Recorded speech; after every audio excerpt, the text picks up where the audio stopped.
think that just brings us to, maybe we should mention a couple of best practices, because I think it's really important to get into good habits right away when you're coding. You know, whenever I'm doing any form of an intro to fill-in language here, and this could be SQL, C#, Python, anything like that, I probably spend a good third of the time just talking about best practices. That to go with a golf analogy, that if you're ever going to go learn to golf, and basically don't do what most people do, including myself, which is decide, hey, I'm going to take up golf and just head out and, you know, just start whacking on some balls. The problem is that you're learning bad habits right from the get-go. And so when you're under stress, what's going to happen is you're going to revert back to those bad habits. And the exact same thing holds true here, that this is the perfect time to start to develop those good habits, because the habits that you develop now are the ones that are going to follow you throughout the rest of your career. Yeah. Yeah. So one of the good habits we want to pick up is the idea of commenting your code. Yes. Have you ever had a situation, Christopher, where you wrote a program and then you had to come back to it maybe 3 months later to make a change, and you found yourself going, what was I doing?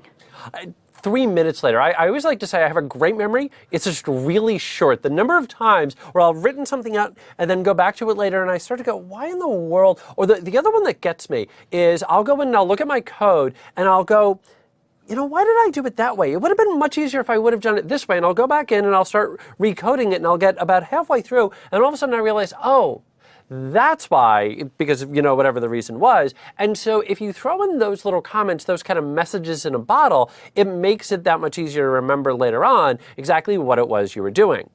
On top of that, I would also say this, for those of you that are brand new to Python, this is a great way to take notes. Yes. So that you go ahead, you write out a little bit of Python that does whatever it is that it does, and then right on top of it, you put in a comment that explains what that code is about to do. Yep, that'll help you reinforce things. Yep. And the other advantage to it is, one of the other things that'll happen the more you get into coding is you may find yourself coding and someone else is coding, and you're looking at someone else's code, or someone else is looking at your code. And I can tell you, I have yet to meet a program that somebody handed me that had too many comments. When I'm trying to, and it's bad enough, but I have trouble reading my own code 6 months later. When I'm trying to understand someone else's code, that can be really remarkably difficult to try and understand and follow through what someone's done. And you're going to notice this very quickly. You're going to appreciate those code examples which have comments. So yes, let's try and create another generation of people who do put comments in their code. You'll hear about the principles of self-documenting code, people who argue you don't need comments. I like comments. Please put them in there for me. I appreciate it. Yep. So. Yeah. So you can put in information about what your program does, what a particular command does. You might have written a little note saying, hey, I used this command instead of that command because I discovered the following. Yeah, that's the big one, yeah. And also said anything that would help someone understand why you did something the way you did. And the syntax in Python for using comments is the pound symbol or a hashtag. Mm-hmm. So anything in Python where the line starts with that pound or hashtag is going to be completely ignored when the code is executed.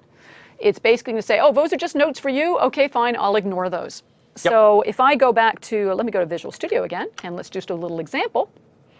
So we go here, and I can add a nice little comment here saying this is a comment. Ooh, pretty color. And, whoops, and I can add lots of comments. Yep. And you brought up the point of the color. That's a really good point there, Christopher. One of the other nice things about Visual Studio is it actually uses color coding to help us keep track of what we've typed in. So when you look at this code here inside Visual Studio, you'll notice that the comments are all in green. And some of the other sort of neat things that you've got going here is you've got, if we take a look here, I'm going to try this sort of, nope, touch isn't working for me. Let's do it this way.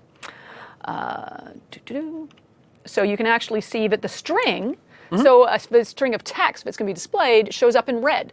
That's Visual Studio's way of saying, hey, I recognize that's a string of text. The word print here, actually shows up in black. That's a way of saying, oh, that's one of your commands that you're using. Yep. That color coding you'll find useful at helping you find those occasional mistakes that haunt programmers. Yeah, occasional. So you'll find that really useful, that different sort of color coding. Now, here's a cool little geek tip, because we've got to have some fun, show you some neat little things so you can impress your other geek friends. If you don't like the colors, I actually find that green sometimes a little bit hard to read for the comments. Yeah, that's a little light. In the very top right corner of Visual Studio, there's a little box and it's called the Quick Launch. And if you go there and you type the word font, it'll actually bring up a pop-up menu. And what this does is actually searches the tool itself and tells you where in the tool you can change a setting. So I can go here to find out how do I change information about the fonts and the colors of my code editor. Yep. So I go, oh, look at this. Under options, I can change environment, fonts, and colors. If we click on that, I'm going to zoom back out again here. You'll see that I can change things like my font size. So if you want the text to be bigger, I've got it set to 16, a little bit large, but that's because we're doing a presentation. You probably have it something smaller at home. And I can do things like I can go down and I can say, you know what, for my comments, I would like the default color to maybe be purple instead of green, because maybe that's a darker color and easier for me to see and distinguish. And you can make it bold if you want to, and you can give it a lovely yellow background, and that would be quite hideous. By the way, let's not do that. Yeah, let's not do that. But really, and it gives you a sample of how it would appear here. But it's wonderful that you do have that ability to customize it.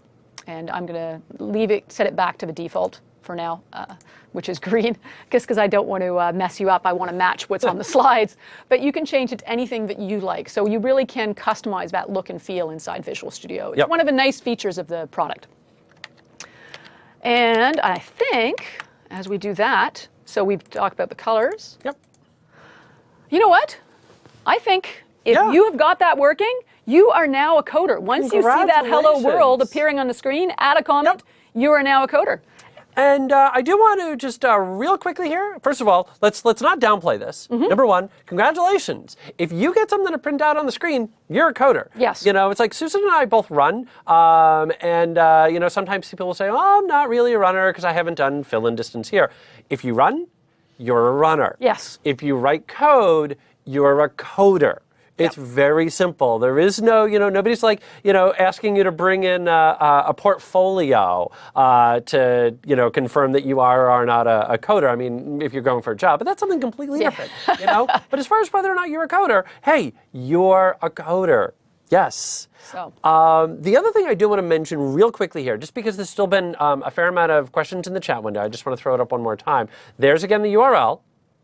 And again, the big button here that I want to highlight is this button right here, download zip. That's the easy way to get everything. That's the easy way to get everything. Yeah. So like I said, periodically, this is going to be, we're going to go in and update all of this. All that you have to do when you want to go get the latest files that we've played with, just click download zip. And that will go get everything for you. In fact, I actually did make one little change. There was one mistake in the Word document, the link to download Visual Studio. Okay. So I just went in and updated that. So again, that's the easiest thing to do. Don't worry about syncing or anything like that. If you are curious, I have to do this. Okay. We do have an MVA on using Git and Visual Studio that you can go check out, but that's so far beyond what we're going to be doing. This really is it, is just simply hit download zip down there at the very bottom, and that will give you everything that you need. All right, so I think we have come to an end of Module 1. Yeah, we have coders. Yes, excellent. Yes. Congrats, folks, you're coding. All right, so what do you say we take 10 minutes, we'll come on back, and then we'll start to take that first step beyond Hello World. Now we'll start solving problems with our code. Yes, excellent. We'll see you guys in 10 minutes.